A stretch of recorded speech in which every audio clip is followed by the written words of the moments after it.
Ce que je retiendrai sur le fond de cette élection européenne, c'est que on a quand même l'impression qu'on arrive à la fin d'un cycle, à la fin d'un argumentaire, à la fin d'un système, et que peut-être il faudrait commencer à consulter le peuple beaucoup plus souvent et transformer notre démocratie représentative en démocratie beaucoup plus directe. C'était à l'époque une des revendications des Gilets jaunes et tout le monde les a méprisés, mais si ils avaient raison, et si ils avaient raison. En Suisse, c'est une démocratie beaucoup plus directe, la population est consultée sur de nombreuses mesures. Chez nous, on a l'impression qu'on donne un chèque en blanc une fois tous les 5 ans pour un président duquel on ne sait pas tout, on ne sait pas ses positions sur tous les sujets, et finalement, il est comme un souverain, et au lieu de travailler pour le peuple, on a l'impression que c'est nous qui travaillons pour lui. Peut-être qu'il est temps de changer un petit peu les choses et de remettre un peu plus de démocratie directe. Alors les gens vont m'opposer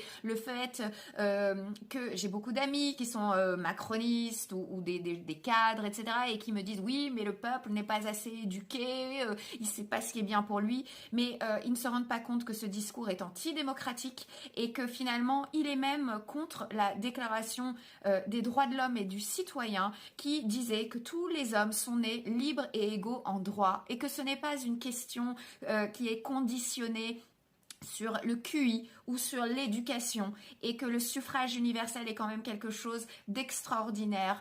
Un homme, une femme, une voix.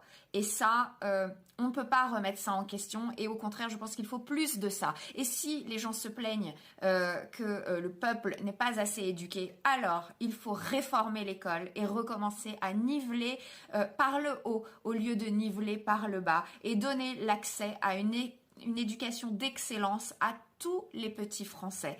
Et de ce fait, le niveau d'éducation montera et les gens retrouveront un esprit vraiment critique, retrouveront tous les outils pour prendre leurs propres décisions. Mais à aucun moment, il ne faut être méprisant et considérer que le peuple ne sait pas ce qui est bien pour lui et qu'il n'a pas le droit à la parole, et que un tel ou un tel, parce qu'il sortirait de telle grande école, aurait plus de légitimité à voter qu'un tel qui n'y a pas été. Voilà.